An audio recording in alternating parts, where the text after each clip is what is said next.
Okay, so anyways, what was it? 2 weeks ago, it was a Saturday, and I went out to the field with Josh because I needed a power retrain. You know, we'll keep that between us.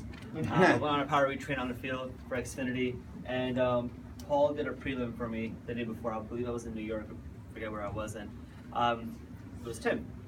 And Tim sat down with Paul, and Paul told me everything about him, what he's done. I'm like, this guy is literally me. He's my age when he joined the business. Everything that he's done in the past, personal life, family, everything is like match. I'm like, I'm gonna take this guy out to the field. I'm going to the field anyways. I'm gonna take him out for an interview. I really want to see this guy. And if I could change his life, that would make me the happiest person in the world. But anyway, so I take this guy out to the field on it was a Saturday, and right off the bat, we completely clicked. I had Josh was meeting us there. I drove my own car there. We met there, and right off the bat, it felt so good to be on the field, doing this again, and finding somebody I could take and take him to essentially management. And if you guys know, like, as a manager, you don't have to be on the field, you don't have to go out, but when you find somebody who's so humble, like so kind-hearted, you have no choice but to do that. And this guy right here is going to exemplify the most perfect manager once he's there. If you guys spoke to him for at least 30 seconds, you'll know exactly why. Even 10 seconds. Give him a handshake, you'll know exactly why he's so humble. Just right off the bat. And get to know him. He has a huge step number 7. I'm not going to share it for you guys. But I can tell you guys one thing, that when I'm excited for somebody, I go 100% in. And I'm super excited for this person. I've stayed up to 1, 2 in the morning, talk to this guy. I love dropping him off to his house. That's about 15 minutes away, just so I can spend an extra 15 minutes with him. We can talk about life. And I can't wait to see what he's going to do in the next 3 months. Not even 5 months, 6 months, 3 months. I can guarantee you that. And we held him back for a little bit on getting promoted. He wanted to get promoted in the first week. It's tough. It took you 5 days? I'm like, yeah. He's like, okay, cool. So I want to do it in 5 days too. So 5 days came in. He hit like 35 RGUs in 5 days, by the way. And he hasn't missed a day. I want to share one thing with him, if you don't mind, okay? Go ahead. So the first day he comes in, right? So he's super excited. He comes in, and we all go out to crew night. I'm like, all right, so how'd you get to work today? He's like, oh, my grandmother drunk me now. Cool. How you plan on getting home? Oh, I'm gonna walk home. I'm like, yeah. I'm like, he's like, I don't want to tell you this. I'm like, what do you mean? You want to tell me what? He's like, I'm gonna walk home. It's not that bad. I'm like, how far is the walk? It's like around the corner. He's like, no, it's not 4 hours. What? I'm like, it's only 4 hours? I'm like, yeah, it's only 4 hours. So you're gonna walk home 4 hours. It'll be back. Yeah, I'll be back in the morning. 7 o'clock in the morning. It's fine. I get 2 hours sleep anyways in most previous job. I'm like, Tim, that's outrageous. Like, let me drop you off. He's begging me not to drop him off. He's like, Todd, please don't. I don't want you to go through trouble. I'm like, it's fine. It's fucking fine, Tim.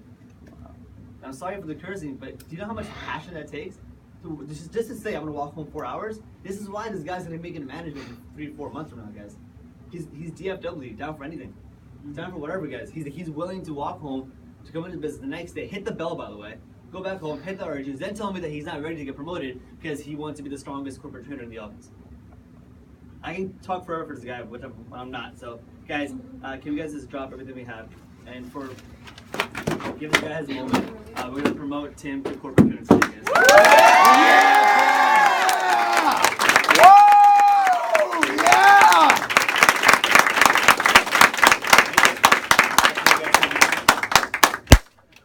Yeah, it's just easier if I just kind of see everybody this way as opposed to like walking around. That's just so exciting, man. Yeah, so Try not to cry. I guess a little bit about me. Before I used to work at Lifetime Health Club, and it was cool and all, but I was working like 80 to 100 hours a week, which if you calculate, commission only making $33,000 for the year, you're making like $750 an hour. So, that wasn't really okay with me getting promoted and moving up to management, doing something along those lines. That would take at least 3 to 4 years. If I were to be an assistant manager to move up just one spot, I would work probably a little bit more, so a little bit closer to 100 hours consistently every single week. And going to management, even worse, because you have to stay there from the very beginning of the day to the very end of the day, and you have to hit your sales number. If you don't hit your sales number, you're staying there until midnight. That's basically how it works. So for me, I just, kind of just started evaluating, is that something that I really wanted to do? Do I see myself doing that? And I was passionate about selling that. about selling health, fitness, nutrition. You know, I love that stuff. But working that many hours, not sleeping, you know, I just couldn't see myself doing that. You know, at least not for $33,000. I'd rather do something that, you know, I'd be able to support my family with, and just have a little extra income. So, how I ended up getting to here and meeting Top, yeah, that's kind of funny. I'm gonna put that down. So, I originally was, yeah, like Saturday, Friday. So, after I quit, I gave my 2 weeks notice. And then I decided that, you know, I need to move back home. I need to take care of my mom and my grandma, my little brother. So I moved back home and I took care of them for a while. And then financially I was just drained. And I didn't have a whole lot of, you know I lost a lot in my bank account. I need to make money quick. So in one day, I'm not sure how many people I told this to, but I applied for 68 jobs. Not just blindly. Like I went online, I did my research, I wrote bullet points, like, oh, this company's cool because it has this, it has that. But I needed to make sure that I found a job fast. So 68 jobs in one day. The next day, I had about like 25 offers coming for interviews, right? And I was stoked. I was like, I have all these options, I have all these like possibilities, but finding the right one was gonna be hard, and I didn't know how much time I had because I wanted to make money quickly too. So then I found an opportunity for Fast Global. And I was asked to come in, and I was excited. And when I went to the interview, my car wasn't working. I didn't have a working phone.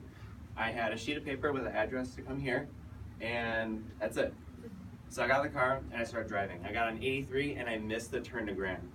And I missed the turn, I was probably going like 15, 20 minutes, and I was like, shoot, I'm so late, like I don't know what I'm gonna tell them. And I pull off the side of the road, and I was in my mom's minivan, by the way. So I come screeching into this parking lot. I jump out of the car and I run to the nearest business. I don't even know what it was.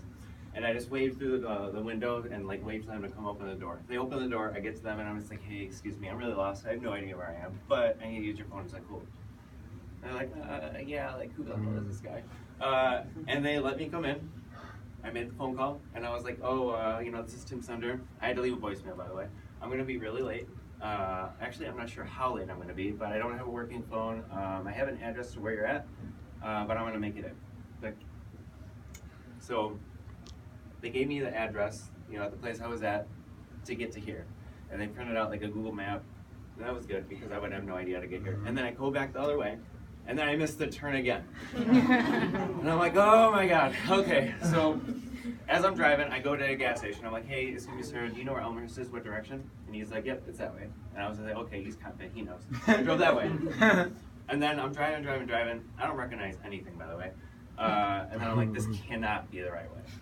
So I go to another gas station. I'm like, hey, excuse me, sir, do you know where Elmhurst is? And he goes, oh yeah, it's that way. Which is the other direction I just came from. I was like, oh, okay, all right. So I go that way. And it took me 2 hours to make it here. So I'm 2 hours late. I come through the front door. I'm walking really fast. Get a drink of water. And then I come right through the door. And I was like, hi, my name's Tim Sunder, and I'm here for the interview. And I was just like, okay, please let me in, please let me in. Yeah, all right, like, I just want to get the interview. And my goal was, you know, if they're like, oh, you know, they're going to turn you down, it's okay, cool. I was just going to sit in the office and wait until I could talk to somebody. That was my goal in my head. So I walked in, I got to put my resume down, I got to write down on a sheet of paper, just, you know, just a few things about myself, basic info. And I met with Paul. And that's how it started. I walked in there, super tired, super exhausted, but I knew that, you know, I had a good feeling coming in. You know, my first thought was, well, they're letting me have this interview. They're giving me this opportunity. So now I have to really make myself shine and stand out. And so that's what I did. So I talked to Paul. I got asked to come back the next day. And then that's how I met Tom. And then we went right out to the field. We went right out to the Walmart. I saw Josh pitching. And that was rough, by the way. Excuse me. That was rough, by the way. Because every single person you talked to that day was just like, no, don't talk to me. Like, no, like, don't talk to me. Like, don't look at me. Like, everybody was running past you. But I was impressed because you had a smile on your face the whole time. I think in general, people would have, like, the way they were saying no, you would have just been like, okay, I quit. Or like, yeah, no, I'm done. Like, today was a good day, but like, I can't do this. So that impressed me. And, you know, then we did some fun activities like the Dollar Challenge, things like that. And then when Talk broke down how the business works, you know, I was skeptical because it was just like, you can move up in 6 months to a management position. And it just didn't make sense. It's bizarre, right? Just basically moving up so quickly, and then you can make so much money. So for me, it was hard to believe. But then Toff sat down and he actually broke down the numbers, which is cool because I'm pretty analytical like that, and I just want to know how it works and how you can possibly do that. So I jumped right in, and I just wanted to go full throttle and give it my all. So it took me a little bit, but I sat there in silence and I told him I'm in. I'm all in. Like, let's do this. Like, when can I start? And it was Monday. So I just remember, like, as we were driving back, like, being super excited, just completely excited. But I wasn't trying to show it. Like, I was trying to keep it cool, right? I was just, like super happy because I was just picturing, like the reasons why I was looking for a job. Because it really wasn't for me, which I'll get to in a second. But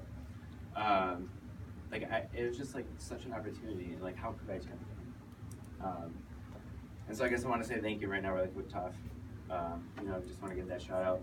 And it was really hard for me to think about like who I can thank specifically in this room. Just because I feel like I should be thanking every single person in here, which I'm going to at the end of this, by the way. I'm going to shake your hand and I'm going to say thank you, because I'm not going to have enough time to say that in front of here. But like as a whole, guys, like every single one of you in here has impacted me in some way, and it's been for the better. And it's helped me become a better person, and I plan to always take whatever little improvements that you can give me when I'm out in the field, if I'm with you on the field, and I'm going to apply it every single day, so that way I can be better. Because I'm really just competing with myself. I get frustrated if I don't hit well, you know, which happens, but you know, at the same time, then it's like now I have to like reevaluate why I missed. But it's good to hear the feedback. So going through that,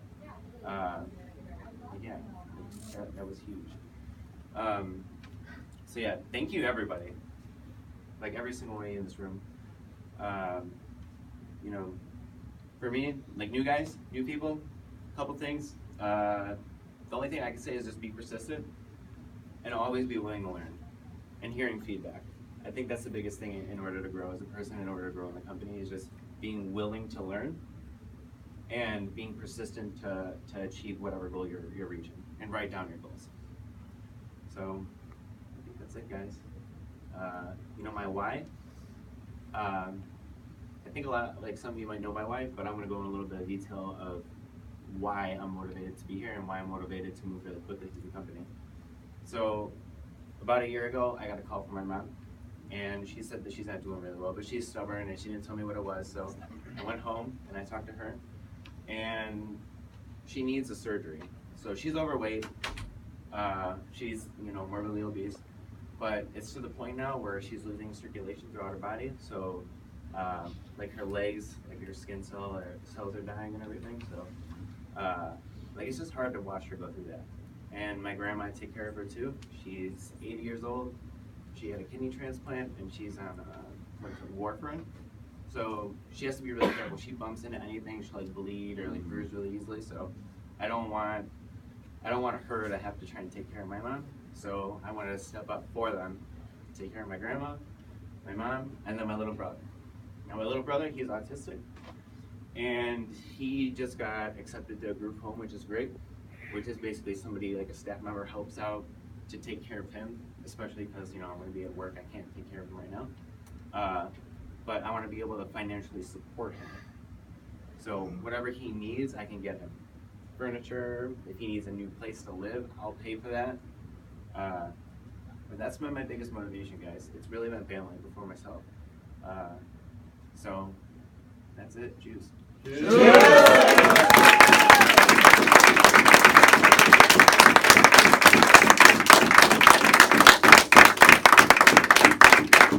Tim is officially part of the team now. He's a corporate trainer, so he gets paid now. I guess to give it up for Tim one time. Yeah!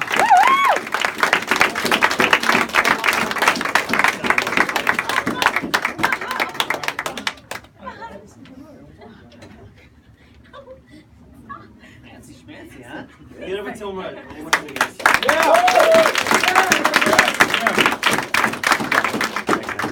We're back on one time. So I guess that's one of the main reasons.